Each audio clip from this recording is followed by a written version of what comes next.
ಬಹಳಷ್ಟು ಸಲ ಈ ಮಾತನ್ನ ಕೇಳಿರ್ತೀರ, ಆದರೂ ಮತ್ತೊಮ್ಮೆ ಹೇಳ್ತಾ ಇದ್ದೀನಿ. ಕೆಲವೊಂದ್ಸಲ ನಾವು ಹೋಗ್ಬೇಕಾಗಿರೋ ಜಾಗಕ್ಕಿಂತ ನಾವು ಹೋಗ್ತಾ ಇರೋ ದಾರಿನೇ ತುಂಬಾ ಇಷ್ಟ ಆಗ್ಬಿಡುತ್ತೆ ಅಲ್ವಾ?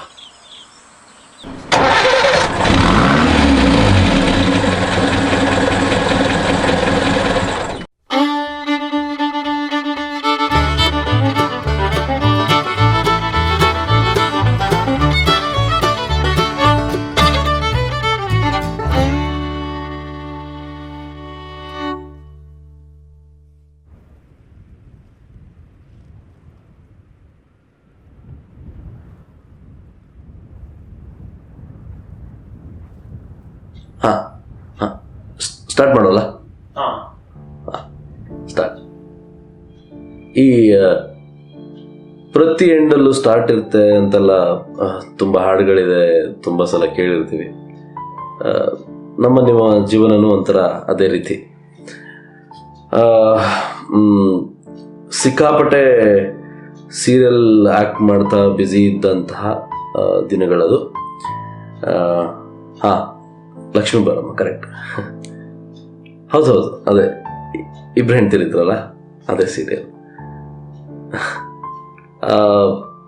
ಸೊ ಇಂಥ ಟೈಮಲ್ಲಿ ಒಂದು ಪುಸ್ತಕ ನನ್ನ ತುಂಬ ಅಟ್ರ್ಯಾಕ್ಟ್ ಮಾಡ್ತು. ಒಬ್ಬರು ಸ್ನೇಹಿತರು ಕೊಟ್ಟಂಥ ಒಂದು ಪುಸ್ತಕ ನನ್ನ ತುಂಬ ಅಟ್ರ್ಯಾಕ್ಟ್ ಮಾಡ್ತು. ಅದರ ಟೈಟಲ್, ಅಷ್ಟು ಪುಸ್ತಕ ಓದುವಂಥ ವ್ಯಕ್ತಿ ಏನು ನಾನಲ್ಲ. ಅಷ್ಟೆಲ್ಲ ಇದ್ದಿದ್ರೆ PUC 3 ವರ್ಷ ಎಲ್ಲ ತಗೊಳ್ತಿರ್ಲಿಲ್ಲ, 2 ವರ್ಷದಲ್ಲೇ ಪಾಸ್ ಮಾಡ್ತಿದ್ವಿ. ಬಟ್ ಈ ಒಂದು ಪುಸ್ತಕ ನನ್ನನ್ನು ತುಂಬ ಅಟ್ರ್ಯಾಕ್ಟ್ ಮಾಡ್ತು, ಓದಲೇಬೇಕು ಇದನ್ನ ಅಂತ. ಯಾಕಂತ ಹೇಳಿದ್ರೆ ಈ ಪುಸ್ತಕದ ಹೆಸರೇ the monk who sold his Ferrari ಅಂತ. ಸೊ ಇಲ್ಲಿ ಒಂದಿಷ್ಟು ಮಲ್ಟಿಪಲ್ ಪ್ರಶ್ನೆಗಳು ನನ್ನ ಮನಸ್ಸಿಗೆ ಬಂತು. ಫಸ್ಟ್ ಆಫ್ ಆಲ್, ಒಬ್ರು ಮಾಂಕ್ ಹತ್ರ ಫೆರಾರಿ ಎಲ್ಲಿಂದ ಬರುತ್ತೆ? ಒಂದು ವೇಳೆ ಅವ್ರ ಹತ್ರ ಫೆರಾರಿ ಇದ್ದಿದ್ರು ಕೂಡ ಆ ಫೆರಾರಿನ ಯಾಕೆ ಮಾರಿದ್ರು ಅಂತ. ಆ ಪುಸ್ತಕದಲ್ಲಿ ಹಿಮಾಲಯದ ಒಂದು ಜಾಗದ ಬಗ್ಗೆ ತುಂಬ ವಿಸ್ತಾರವಾಗಿ, ತುಂಬ ಸೊಗಸಾಗಿ, ತುಂಬ ಬ್ಯೂಟಿಫುಲ್ ಆಗಿ ಬರೆದಿದ್ರು. ಆ ಕ್ಷಣಕ್ಕೆ ನಾನು ಯಾವ ಥರ ಈ ಥರ ಇರೋದಕ್ಕೆ ಸಾಧ್ಯನಾ? ತುಂಬ ಫ್ಯಾಂಟಸಿ ಅನಿಸಿದ್ರು ಕೂಡ ವಾಸ್ತವಕ್ಕೆ ತುಂಬ ಹತ್ರ ಅಂತಲೂ ಅನಿಸ್ತಾ ಇತ್ತು ಒಂದು ಕಡೆ. ಆ ಟೈಮಲ್ಲಿ ಚಿಕ್ಕ ಮಕ್ಕಳಿಗೆ ಏನಾದರೂ ಒಂದು ಹೊಸ ವಿಚಾರ ಹೇಳಿದ ತಕ್ಷಣ ಅವರು ತುಂಬ ಆಳಕ್ಕೆ ಇಳಿದು ಬಿಡ್ತಾರೆ. ಇದ್ರ ಬಗ್ಗೆ ತಿಳ್ಕೊಳ್ಳೇಬೇಕು, ಅದೇನದು, ಅದು ಹಂಗೆ ಹೆಂಗೆ, ಇದು ಹೆಂಗೆ. ಸೊ ಈ ಥರ ಹಲವಾರು ಪ್ರಶ್ನೆಗಳು ನನ್ನ ಮನಸ್ಸಲ್ಲೂ ಮೂಡ್ತಾ ಇತ್ತು ಆ ಟೈಮಲ್ಲಿ. ಬಟ್ ಆ ಟೈಮಲ್ಲಿ ಅಂದ್ಕೊಂಡಿದ್ದೆ, ಯಾವತ್ತಾದರೂ ಒಂದು ದಿವಸ ಜೀವನದಲ್ಲಿ ಅವಕಾಶ ಸಿಕ್ಕಿದಾಗ ನಾನು ಈ ಜಾಗಕ್ಕೆ ಹೋಗಬೇಕು, ಈ ಜಾಗಕ್ಕೆ ಹೋಗಿ ಇದನ್ನೆಲ್ಲ ಅನುಭವಿಸ್ಬೇಕು ಅಂತ. ಪ್ರತಿ ಅಕ್ಷರದಲ್ಲೂ ಏನೆಲ್ಲ ಬರೆದಿದ್ದಾರೋ, ಯಾವ ರೀತಿ ವಿಸ್ತರಿಸಿದಾರೋ, ಸೊ ಅದನ್ನ ನಾನು ಕಣ್ಣಾರೆ ನೋಡಿ ಅನುಭವಿಸ್ಬೇಕು, ಈ ಜಾಗನ ನೋಡಲೇಬೇಕು, ಇಂಥ ವ್ಯಕ್ತಿಗಳನ್ನ ನೋಡಬೇಕು, ಆ ಜನರನ್ನ ನೋಡಬೇಕು ಅನ್ನುವಂಥ ಒಂದು ಆಸೆ ಅವತ್ತು ಹುಟ್ಕೊಂಡ್ಬಿಡ್ತು. ಲಕ್ಷ್ಮೀ ಬಾರಮ್ಮ ಧಾರಾವಾಹಿಯಲ್ಲಿ 2 ವರ್ಷಗಳ ಕಾಲ ಕೆಲಸ ಮಾಡಿದೆ. ಅದಾದಮೇಲೆ ಸಿನಿಮಾ ಕಡೆ ಬರಬೇಕು, ಅದರ ಪ್ರಯತ್ನಕ್ಕೋಸ್ಕರ ಸೀರಿಯಲ್ನ ಬಿಟ್ಟೆ. ಬಟ್ ಯಾವಾಗ ಸೀರಿಯಲ್ ಬಿಡ್ತಾ ಇದ್ದೀನಿ ಅಂತ ಡಿಸೈಡ್ ಆದ್ನೋ ಆ ಟೈಮಲ್ಲಿ ನನಗೆ ಗೊತ್ತಿತ್ತು ಸಿನಿಮಾಗೆ ಒಂದಿಷ್ಟು ಗ್ಯಾಪ್ ಇರುತ್ತೆ. This is the time where I can utilise ಆ ಜಾಗಕ್ಕೆ ಹೋಗೋದಕ್ಕೆ ಅಂತ. ಸೊ ಏಪ್ರಿಲ್ 4ನೇ ತಾರೀಕು ಬೆಳಿಗ್ಗೆ ಬೆಂಗಳೂರಿಂದ ಒಂದು ಫ್ಲೈಟ್ ತೊಗೊಂಡು ಸೀದಾ ಡೆಲ್ಲಿಗೆ ಹೋದೆ. ಡೆಲ್ಲಿಯಿಂದ ಹಲ್ದ್ವಾನಿಗೆ ಹೋದೆ. ಸೊ ಹಲ್ದ್ವಾನಿಯಿಂದ ನಾನು ಹೋಗಬೇಕಾಗಿರೋ ಜಾಗಕ್ಕೆ ರಾತ್ರಿ ಹೊತ್ತಲ್ಲಿ ಯಾವುದೇ ರೀತಿ ಬಸ್ಸು ಅಥವಾ ಯಾವುದೇ ರೀತಿ ಟ್ರಾನ್ಸ್ಪೋರ್ಟ್ ಸಿಸ್ಟಮ್ ಇಲ್ಲ. ಹಾಗಾಗಿ ಅವತ್ತು ಹಲ್ದ್ವಾನಿಯಲ್ಲೇ ಉಳಿದು ಬೆಳಿಗ್ಗೆ ಮತ್ತೆ ಎದ್ದು ನನ್ನ ಪ್ರಯಾಣನ ಸ್ಟಾರ್ಟ್ ಮಾಡಿದೆ. ಹೋಗಿ ರೀಚ್ ಆಗಿದ್ದು ಮೊದಲು ದ್ವಾರಹಟ್ಟಿಗೆ. ನಾವು ಯಾವುದೇ ಜಾಗಕ್ಕೆ ಹೋದರೂ ಅಲ್ಲಿನ ಭಾಷೆ, ಆಹಾರ, ಸಂಸ್ಕೃತಿ ಇವೆಲ್ಲವನ್ನು ನಾವು ಅಳವಡಿಸ್ಕೊಂಡ್ರೆ ಆ ಜಾಗ ಇನ್ನೂ ಸುಂದರವಾಗಿ ಕಾಣುತ್ತಂತೆ. ಸೊ ಹೀಗೆ ಹೋಗ್ತಿರ್ಬೇಕಾದ್ರೆ ಆ ಬೆಟ್ಟದ ಶ್ರೇಣಿಗಳನ್ನ ಸೀಳ್ಕೊಂಡು ಹೋಗ್ತಿರುವಂಥ ರಸ್ತೆಗಳು, ವಾವ್. ಆದರೆ ಇಲ್ಲಿ ನೋಡಿ, ಈ ಮನುಷ್ಯ ಪ್ರಕೃತಿನ ಎಷ್ಟೇ ಹಾಳು ಮಾಡಿದ್ರು ಪ್ರಕೃತಿ ವಿಕೋಪದಿಂದ ಅದನ್ನ ಸಮತೋಲನ ಮಾಡೇ ಮಾಡುತ್ತೆ ಅಲ್ವಾ? ಇತ್ತೀಚಿನ ದಿನಗಳಲ್ಲಿ ಅದು ತಮ್ಗೆಲ್ಲರಿಗೂ ಗೊತ್ತಾಗಿದೆ ಅಂತ ಅನ್ಕೊಳ್ತೀನಿ. ಇನ್ನೇನು ಆ ಜಾಗ ತಲುಪ್ತಾ ಇದ್ದೀನಿ ಅನ್ನೋಷ್ಟರಲ್ಲಿ ಆ ಜಾಗದ ಒಂದು ಎನರ್ಜಿ ಫೀಲ್ ಆಗ್ತಾ ಇತ್ತು. ಒಂಟಿ ರಸ್ತೆ, ಸುತ್ತಮುತ್ತ ಮೌನವಾಗಿ ಇನ್ನೋಸೆಂಟ್ ಆಗಿ ನಿಂತಿರೋ ಮರಗಳು, ಆಕಾಶಕ್ಕೆ ಕಿಸ್ ಕೊಡ್ತಾ ಇರುವಂತಹ ಪರ್ವತಗಳು, ಕಿಸ್ ಕೊಡದೆ ಇರುವ ಥರ ಆಕಾಶನ ಮರೆ ಮಾಚ್ತಾ ಇರುವಂತಹ ಪೊಸೆಸಿವ್ ಮೋಡ್ಗಳು, ಆ ಪ್ರಶಾಂತವಾದ ವಾತಾವರಣ ನನ್ನನ್ನು ಸೈಲೆಂಟ್ ಮಾಡಿಬಿಡ್ತು. ಅಷ್ಟರಲ್ಲೇ ನಾನು ಆ ಜಾಗ ಮುಟ್ಟಿದೆ, ಅದೇ ಕುಕ್ಕುಚಿನ.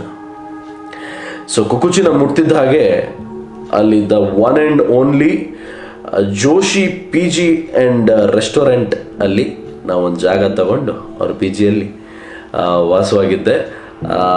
ಹೋಗಿದ ತಕ್ಷಣವೇ ಅದ ವಾರ್ಮ್ ವೆಲ್ಕಮ್ ನಮ್ಮ ಜೋಶಿ ಅವ್ರ ಕಡೆಯಿಂದ. ಒಂದು ಒಳ್ಳೆ ಇಷ್ಟು ದೊಡ್ಡ ಥಾಲಿಯಲ್ಲಿ ಒಳ್ಳೆ ಊಟ, ಸೂಪರಾಗಿತ್ತು. ಮುಂದಿನ ದಿನದ ಒಂದು ಅದ್ಭುತವಾದಂಥ ಜರ್ನಿ ಬಗ್ಗೆ ಯೋಚನೆ ಮಾಡ್ತಾ ಮಾಡ್ತಾ ಹಾಗೆ ನಿದ್ರೆ ಮಾಡಕ್ಕೆ ಹೊರಟೆ. ಇದನ್ನು ಹೇಳಲೇಬೇಕು, ಅಲ್ಲಿ ಎಷ್ಟು ಚಳಿ ಇದೆ ಅಂತ ಹೇಳಿದ್ರೆ ಅವ್ರು ಕೊಟ್ಟಿರೋ ಬೆಡ್ಶೀಟ್ ಜೊತೆ ಇನ್ನೊಂದು 5 ಬೆಡ್ಶೀಟ್ ಕೊಟ್ಬಿಡ್ಲಿ ಅಂತ ಅನ್ನಿಸ್ತಾ ಇತ್ತು. ಮರುದಿನ ಬೆಳಗ್ಗೆ ನಮ್ಮ ಜೋಶಿ ಅವರು ಕೊಟ್ಟಿರುವಂತಹ ಬಿಸಿ ಬಿಸಿ ನೀರಲ್ಲಿ ಒಂದು ಒಳ್ಳೆ ಸ್ನಾನ ಮಾಡಿಕೊಂಡು ಬಾಗಿಲು ತೆಗೆದು ಹಿಂಗೆ ಹೊರಗಡೆ ನೋಡ್ತಾ ಇದ್ರು ಒಂದು ಬ್ಯೂಟಿಫುಲ್ ವ್ಯೂ. ಅದರ ಜೊತೆಗೆ ನಮ್ಮ ಮುಂದಿನ ಪ್ರಯಾಣ ಅಲ್ಲಿಂದ ಶುರುವಾಗಬೇಕಾಗಿತ್ತು. ಅದಕ್ಕೆಲ್ಲ ತಯಾರಿ ನಡೀತಾ ಇರಬೇಕಾದ್ರೆ ಒಂಥರ ಬ್ಲೆಸ್ಸಿಂಗ್. ಹಿಂಗೆ ಏನು ಕತೆ ಅಂತ ಗೊತ್ತಿಲ್ಲ, ಬಟ್ ಒಂದು ಸಖತ್ ಸರ್ಪ್ರೈಸ್ ಸಿಕ್ಬಿಡ್ತು ನನಗೆ.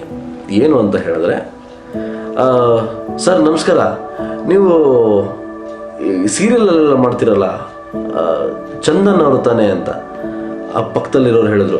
ಅಲ್ಲ, ಚಂದನ್ ಸೀರಿಯಲ್ ಹೆಸರು, ಇವ್ರ ಹೆಸರು ಶೈನ್ ಶೆಟ್ಟಿ ಅಂತ. ಇಬ್ಬರು ಕನ್ನಡದಲ್ಲಿ ಮಾತಾಡ್ತಾ ಇದ್ದಾರೆ. ನಾನು ಇದು ಎಂಥ ಕೋಇನ್ಸಿಡೆನ್ಸು, ನಾನು ಇಲ್ಲಿಗೆ ಬಂದಿದ್ದೀನಿ, ಇವರಿಬ್ಬರು ಯಾರೋ ಇದ್ದಾರೆ ಆಲ್ರೆಡಿ ಇಲ್ಲಿ ಇದ್ದಿದ್ದೆ. ನಾವು 3 ಜನ ಗೆಸ್ಟು ಆ ಪಿ ಜಿಯಲ್ಲಿ, 3 ಜನ ಕನ್ನಡಿಗರು. Wow, okay. ಸೊ ಕೋಇನ್ಸಿಡೆನ್ಸ್ ಅನ್ನೋ ಥರ ಯೂಶ್ವಲಿ ಕುಕ್ಕುಚಿನಾಗಿ ಬಂದವರೆಲ್ಲರೂ ನಾನು ಎಲ್ಲಿಗೆ ಹೊರಡ್ತಾ ಇದ್ದೀನೋ ಅವರು ಅಲ್ಲಿಗೆ ಹೊರಡ್ತಾ ಇರೋದು, ಅಲ್ಲಿಗೆ ಹೋಗೋರೆಲ್ಲರೂ. ಸೊ ನಮಗೆ ನಮ್ಮ ಜರ್ನಿಗೆ, ನಮ್ಮ ಒಂಟಿ ಜರ್ನಿಗೆ ಒಂದಿಬ್ಬರು ಸಾಥಿಗಳು ಸಿಕ್ಕಿದಂಗೆ ಆಯಿತು. ಸೊ ಅಲ್ಲಿಂದ ಸೀದಾ ಜೋಶಿ ಅಂಕಲ್ ಅವ್ರ ಕ್ಯಾಂಟೀನಿಗೆ ಬಂದು ಒಂದು ಟೀ ತಿಂಡಿ ತಿನ್ಕೊಂಡು ಜೋಶಿ ಅಂಕಲ್ಗೆ ಒಂದು ಟಾಟಾ ಅಂತ ಹೇಳಿಬಿಟ್ಟು ನಮ್ಮ ಮುಂದಿನ ಜರ್ನಿನ 3 ಜನ ಸೇರಿ ಸ್ಟಾರ್ಟ್ ಮಾಡಿದ್ವಿ. ನಾನು, ಚಿದಾನಂದ ಸ್ವಾಮಿಗಳು ಮೈಸೂರಿನವರು, ಅವ್ರ ಜೊತೆ ಅವರ ಇನ್ನೊಬ್ಬರು ಸ್ನೇಹಿತರಿದ್ದರು. ಸೊ ನಾವು 3 ಜನ ನಮ್ಮ ಜರ್ನಿ ಅಲ್ಲಿಂದ ಸ್ಟಾರ್ಟ್ ಮಾಡಿದ್ವಿ. ಸೊ ನಾವು ಯೂಶ್ವಲಿ ಎಲ್ಲಾದರೂ ಟ್ರಾವೆಲ್ ಮಾಡಬೇಕು ಅಂತ ಹೇಳಿದ್ರೆ ಏನಾದರೂ ಪ್ಲ್ಯಾನ್ಸ್ ಹಾಕ್ಕೊಂಡ್ರೆ ಆ ಜಾಗಕ್ಕೆ ಹೋಗೋದಕ್ಕೆ ನಮಗೆ ಯಾವುದೋ ಟ್ಯಾಕ್ಸಿನೋ ಅಥವಾ ನಮ್ಮದೇ ಕಾರೋ, ನಮ್ಮದೇ ಬೈಕೋ ಅಥವಾ ನಮ್ಮದೇ ಬಸ್ಸೋ ಕಾಯ್ತಾ ಇರುತ್ತೆ. ಆದರೆ ಇಲ್ಲಿಂದ ಮುಂದೆ ನಮ್ಮ ಜರ್ನಿಗೆ ಯಾವುದೇ ರೀತಿಯ ಕಾರ್ ಇರಲ್ಲ, ಬರೀ ನಮ್ಮ ಕಾಲು ಮಾತ್ರ ಇರುತ್ತೆ. ಸೊ ಒಂದು ಅತೀ ಸಖತ್ ದೂರ ಇರುವಂಥ ಒಂದು ಜರ್ನಿ, ಅತಿ ದೊಡ್ಡ ಜರ್ನಿ ಅಲ್ಲಿಂದ ಸ್ಟಾರ್ಟ್ ಆಗ್ತಾ ಇತ್ತು. ಸೊ ನಾವು 3 ಜನ ನಡ್ಕೊಳ್ತಾ ಹೊರಟ್ವಿ. ಹತ್ತೋದಕ್ಕೆ ನನಗೆ ಸಾಥಾಗಿ ಬಾಬಾಜಿಯವರು ಕಳಿಸಿರುವಂತಹ ಇನ್ನೂ ಇಬ್ಬರು ಅವರ ಭಕ್ತರು ಇದ್ದಾರೆ, ಅವರು ನಡ್ಕೊಂಡು ಬರ್ತಾ ಇದ್ದಾರೆ. ಇದು ರಾಜು ಅವರು. ಹಾಗೆ ಇನ್ನೂ ಸ್ವಲ್ಪ ಕೆಳಗಡೆ ಇನ್ನೂ ಜಾಸ್ತಿ ತಿಳ್ಕೊಂಡಿರುವಂಥ ಚಿದಾನಂದ ಸ್ವಾಮಿಗಳಿದ್ದಾರೆ.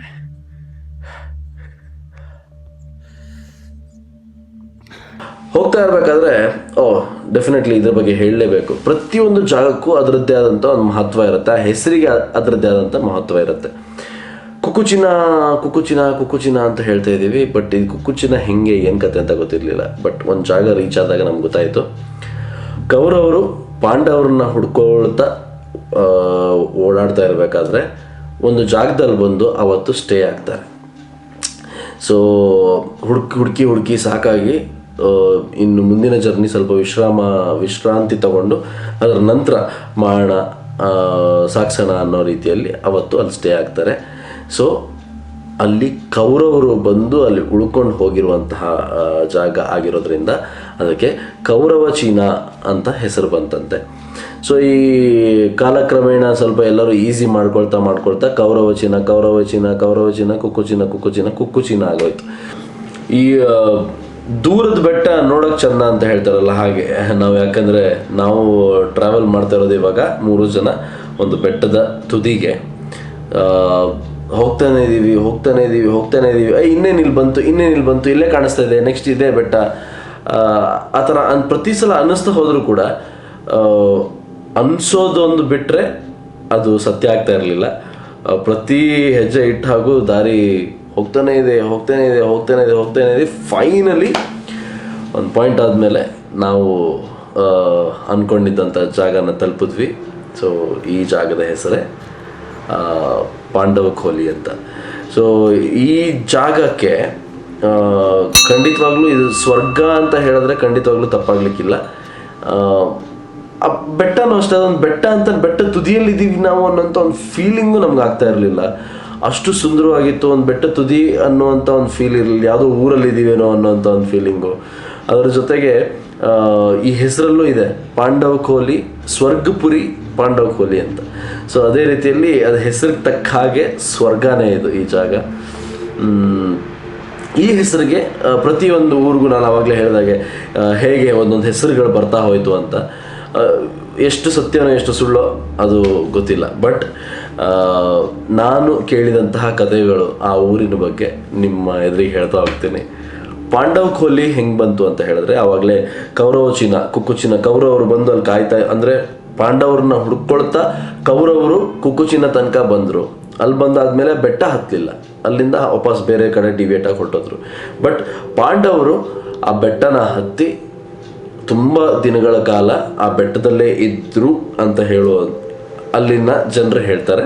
ಸೊ ಅದಕ್ಕೆ ಈ ಜಾಗಕ್ಕೆ ಪಾಂಡವ ಖೋಲಿ ಅಂತ ಹೆಸರು ಬಂದಿದೆ.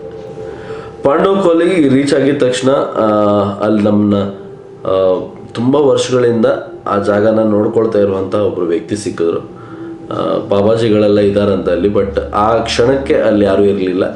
ಬಟ್ ಆ ಜಾಗನ ನೋಡ್ಕೊಳ್ತಾ ಇರೋವಂಥ ಒಬ್ಬ ವ್ಯಕ್ತಿ ಬೇಸಿಕ್ಲಿ ನೇಪಾಳದವರು. ಅವ್ರು ನಮಗೆ ಸಿಕ್ಕಿದ ತಕ್ಷಣವೇ ಮೊದಲು ನಮಗೆ ಅಲ್ಲಿ ಎನಿ ಟೈಮ್ ಟೀ ರೆಡಿ ಇರುತ್ತೆ, ಬಟ್ ಟೀ ಸೊಪ್ಪಿಂದ ಮಾಡಿರೋದಲ್ಲ, ಬಟ್ ಪಹಾಡಿ ಚಾಯ್ ಅಂತ ಹೇಳ್ತಾರೆ ಅದಕ್ಕೆ.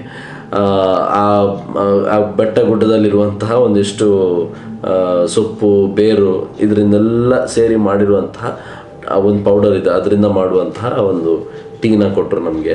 ಫುಲ್ ಫ್ರೆಶ್ ಅನಿಸ್ತು. ಚಳಿ ವಾತಾವರಣಕ್ಕೆ ಒಂದು ಬೆಚ್ಚಗಿರುವಂತಹ ಒಂದು ಟೀನ ಕುಡಿದು ಸೂಪರಾಗಿ ನಮ್ಗೊಂದು ಚಪಾತಿ ಮಾಡಿದ್ರು ಒಂದಿಷ್ಟು. ಅದರ ಜೊತೆಗೆ ಅಲ್ಲೇ ಬೆಳೆಸಿದಂತಹ ಪುದೀನನ ತಗೊಂಬಂದು ಅದನ್ನು ಚೆನ್ನಾಗಿ ಕಲ್ಲಲ್ಲಿ ರುಬ್ಬಿ ಫುಲ್ಲು ಆ ಒಂದು ಊರಲ್ಲಿ ಮಾಡ್ತಾರಲ್ಲ ಪ್ರಾಪರ್, ಯಾವುದೇ ರೀತಿಯ ಮಿಕ್ಸಿ ಗ್ರೈಂಡರ್ ಈ ಥರ ಯಾವುದೂ ಇಲ್ಲದೆ ಅರಿಯೋ ಕಲ್ಲಲ್ಲಿ ಅರೆದು ನಮಗೆ ಚಟ್ನಿ ಮತ್ತು ಇದು ಚಪಾತಿ ಮಾಡಿ ಎಲ್ಲರಿಗೂ ಊಟಕ್ಕೆ ಹಾಕಿದ್ರು. ಸೊ ಹಾಗೆ ಅಲ್ಲಿ ಇನ್ನೂ ಇಬ್ಬರು ಹುಡುಗರಿದ್ರು ಅಲ್ಲೇ ಹತ್ತಿರದ ರಾಣಿಖೇತ್ ಅವರು. ಅವ್ರು ಅವಾಗ ಬರ್ತಾ ಇರ್ತಾರಂತೆ ಇವ್ರನ್ನ ಮೀಟ್ ಮಾಡ್ಕೊಂಡು ಹೋಗೋದಕ್ಕೆ.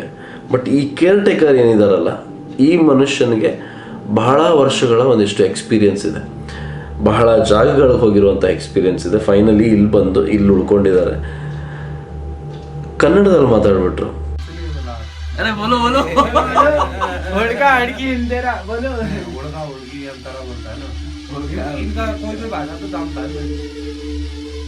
ಹುಡುಗ ಹುಡುಗಿ ಅಂತಾರ.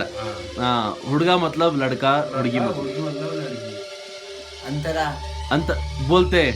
अच्छा है. जो हुड़गा हुड़गी होता है ना, जो जमान होता है यहाँ, वो हुड़गा हुड़गी हुआ. छोटे को अलग बोलते हैं मಕ್ಕಳು.